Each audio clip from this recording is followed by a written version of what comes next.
Alors l'IA, tout le monde en parle. On nous en parle tous les jours, intelligence artificielle.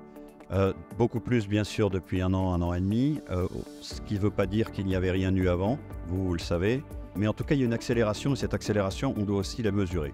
On va pouvoir échanger entre militaires, entre civils, entre chercheurs, entre opérationnels, entre industriels. Ce que vous cherchez, c'est souvent des anomalies.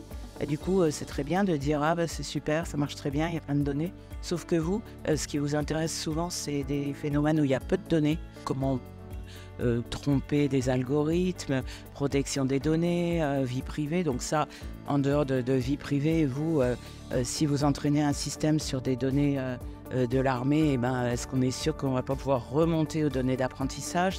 En cybersécurité, une IA a pris une décision de dire « ceci est une menace ».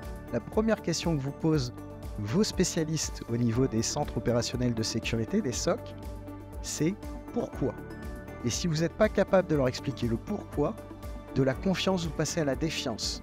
Je pense que c'est très important de savoir utiliser les modèles et aussi instruire l'utilisateur à quelles sont les limites du modèle. Donc est-ce que les IA vont nous sauver? Je ne pense pas, mais des IA qui sont bien programmées, effectivement, ce serait possible.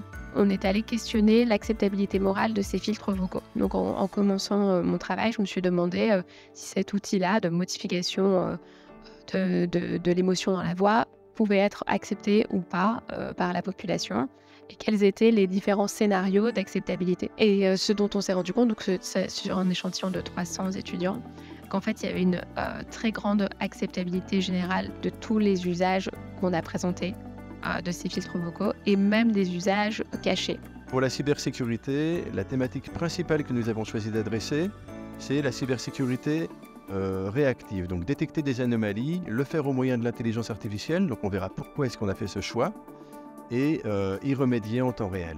À chaque fois qu'une nouvelle technologie arrive, elle ne rend pas la précédente obsolète.